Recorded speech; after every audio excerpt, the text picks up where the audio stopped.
Village food with Rupsana. আমি সেই রূপসানা আবারও হাজির হলাম প্রত্যেক দিনের মতন দারুণ স্বাদের সুজির মাকান্দা হালুয়া রেসিপি নিয়ে।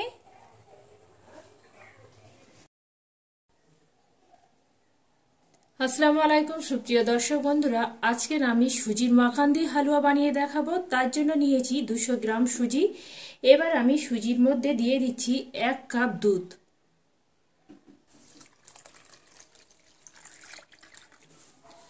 দুধ আর সুজিটা একটা চামচ দিয়ে সুন্দরভাবে এইভাবে নেড়ে চেড়ে নিচ্ছি।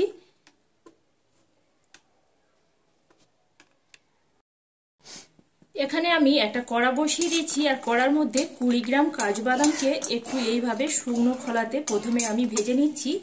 এবার আমি এখানে 1 চামচ ঘিও অ্যাড করে দিচ্ছি। আজকের আমি এখানে 50 গ্রাম ঘি নিয়েছি। আজকের এই 50 গ্রাম ঘিটা নিয়ে আজকের আমি এই মাখান্দি হালুয়াটা বানিয়ে দেখাবো। এবার আমি কাজু বাদামগুলো লো টু মিডিয়ামে আঁচে দিয়ে সুন্দর একটু লালচে রং ধরিয়ে নেব। কাজু বাদামটা আমার এখানে ভাজা হয়ে গেছে। এবার আমি ঘি থেকে কাজু বাদামগুলো তুলে নিচ্ছি।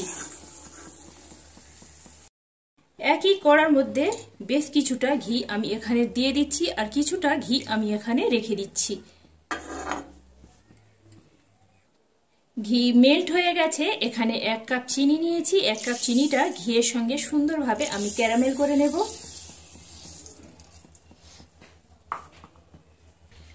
এর মধ্যে দিয়ে দিচ্ছি 6টা এলাচ। এবার আমি চিনি আর ঘিটা সুন্দরভাবে এইভাবে একটু নেড়ে চেড়ে সুন্দরভাবে ক্যারামেল করে নেব। প্রথমে চিনিগুলো একটু দলা পাকিয়ে যাবে, ভয়ের কোনো কারণ নেই। এইভাবে আস্তে আস্তে ক্যারামেলটা একদম নাড়তে চাড়তে ক্যারামেলটা একদম রেডি হয়ে যাবে। চিনিটা আমার ঘিয়ের সঙ্গে সুন্দর করে মেল্ট করে নিয়েছি আর ঠিক এইভাবে একটা মধুর মতন কালার চলে আসবে, সেই সময় বুঝে নিতে হবে আমাদের ক্যারামেলটা একদম রেডি হয়ে গেছে। এর থেকে বেশি আর আমি এখানে রং ধরাবো না। আগে থেকে যে সুজি আর দুধটা আমি রেডি করে রেখেছিলাম ভিজিয়ে, এবার আমি আস্তে আস্তে একদম এবার আমি আঁচটা কমিয়ে দেব আর এইভাবে মিশ্রণটা এইভাবে নেড়ে চেড়ে নিতে হবে। এবার আমি ভিজে রাখা দুধ আর সুজিটা এই ক্যারামেলের মধ্যে দিয়ে এবার আমি অনবরত এইভাবে নাড়তে থাকবো আর আঁচটা একদম মিডিয়ামে আঁচে দিয়ে করতে হবে। নাড়া বন্ধ দিলে চলবে না। এইভাবে নাড়তে নাড়তে দুধ আর সুজিটা অনেকটা শুকিয়ে আসবে।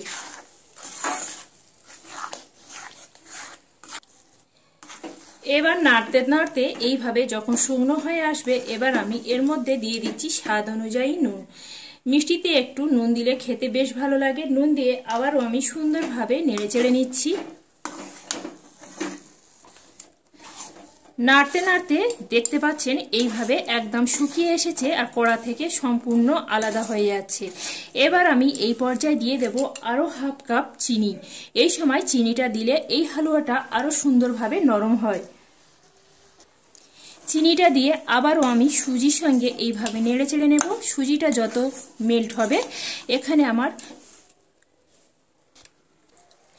সুজি আর চিনি একদম সম্পূর্ণভাবে মেল্ট হয়ে গেলে এইভাবে একটু সুজিটা এইভাবে আস্তে আস্তে পাতলা হয়ে যাবে। এইভাবে নেড়ে চেড়ে নিতে হবে সুজি আর চিনির সঙ্গে।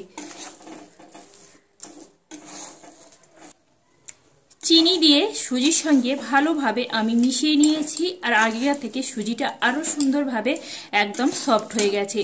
এবার আমি আগে থেকে যে ভেজে রাখা কাজুগুলো নিয়েছিলাম, কাজুগুলো আমি এর মধ্যে কিছুটা দিচ্ছি আর কিছুটা আমি রেখে দিচ্ছি। এবার আমি কাজুটা দিয়ে এইভাবে সুজির সঙ্গে এইভাবে একটু নেড়ে চেড়ে নিচ্ছি।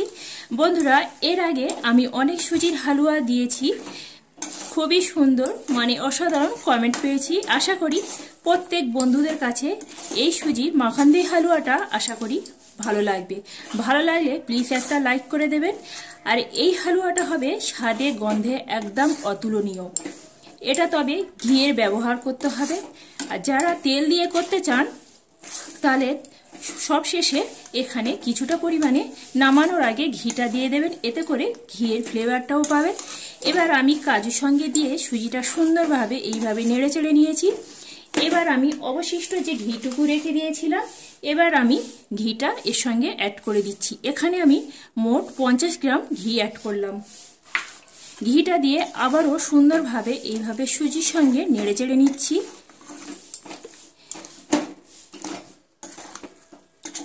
ঘি দিয়ে সুন্দরভাবে এইভাবে নেড়ে চেড়ে নিয়েছি আর ঘিটা একদম কড়া থেকে এইভাবে রিলিজ হতে শুরু করেছে। আর দেখেই বুঝতে পাচ্ছেন কতটাই লোভনীয় হয়েছে। বন্ধুরা একবার হলেও আমার মতন করে এই মাখান্দি হালুয়াটা একবার বানিয়ে দেখতে পারেন। খেতে বন্ধুরা একদম অসাধারণ হয় আর এটা বলতে গেলে একদম রাজকীয় স্বাদের হালুয়া। এবার আমি এখানে একদম হালুয়াটা রেডি করে নিয়েছি। এবার আমি নামিয়ে নেব আর নামানোর আগে আমি এর দেখিয়ে দিচ্ছি কতটাই অসাধারণ হয়েছে।